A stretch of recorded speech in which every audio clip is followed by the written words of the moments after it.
So what are some of the things we learned? Getting tapes out of town is critical. That decision we made ad hoc on a Saturday morning standing in the computer room. Why was it critical? Well, guess what?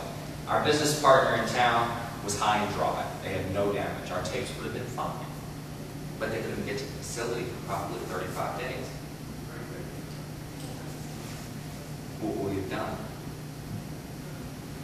Kind of a funny story about it was that the week after the first couple of days after the storm, that first week, I contacted our accountant, who's our partner, and told him who I was and said I need to track down my tapes that you sent out of town.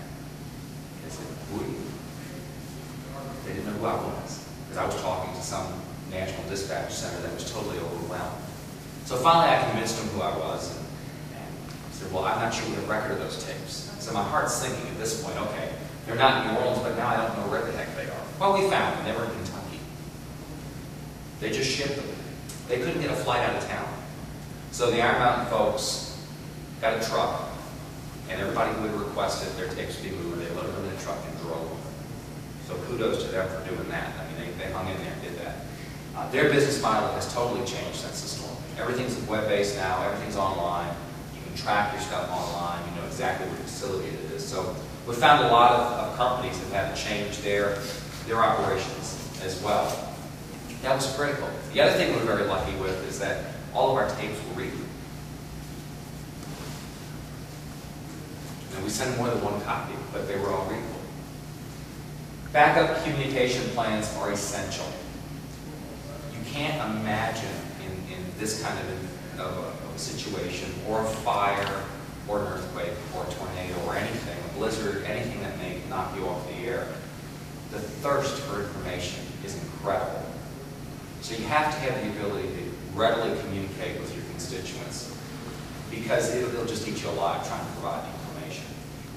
So we have actually built a shadow email system out of state that all faculty and staff have an account on. And we don't use it. It runs all the time, but it's your same email account name and a different domain. So everybody knows where they can contact all the other administrators in the event that we lose our primary system.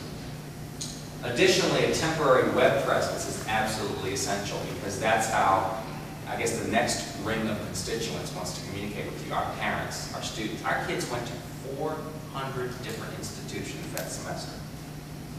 400 institutions. We were getting transcripts like crazy when they came back home. So we needed to communicate with them, and the web is the primary way of doing it. Well, once we had declared disaster and we're up at our site, we were fine. But that interim period, we need to find a way to do that. So this server that we established with our ISP is now a permanent fixture in our world, and it's also our tertiary name server. So it runs a small website that allows us to communicate, and instead of rerouting all our IP addresses, we can just make a DNS change, because that would be the only DNS left on the air at that point, and redirect our web traffic very easily. We do test that periodically. So that's a crucial thing that you need to take a look at as well. The lack of municipal services can extend the recovery period beyond the scope of the plan. Again, think of the cost, think of how long your municipal services may be out. Your facility may be absolutely fine, but if you don't have environmentals, and your equipment may even be able to run, but you can't put people there. How long might that take, and what are your plans? Build alliances ahead of time. Again, the discussion of vendor versus partner. Talk to your business partners. See what their capabilities are. Station forms and equipment elsewhere if you use local providers. Think it through. Think what you might need. And I think one thing we learned is senior administration needs to be together face to face. We had 2 vice presidents that went in 2 different directions. We had 2 offices set up in 2 different cities and 2 different states. Well intended, but it was tough to pull us all together. We had our finances area in one city and our academic administration in another city. Again, we couldn't communicate with each other, so these 2 individuals really were trying to get the show back on the road.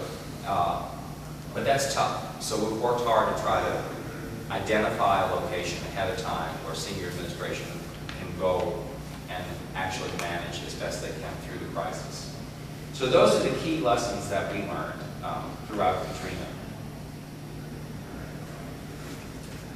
And the other thing I want to end with is just a reminder that an IT disaster recovery plan is really the cornerstone of a continuity plan, but it is not your business continuity plan.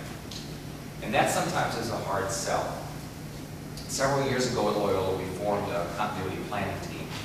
And the comment that I heard from a lot of the user departments around the table were, well, IT has a plan.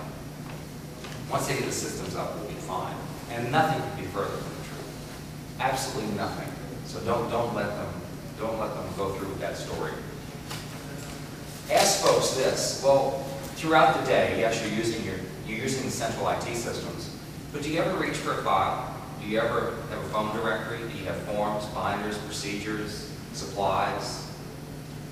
In your department, what are you going to do to continue business? And somebody asked me yesterday what I called it, what's the line of demarcation between the two?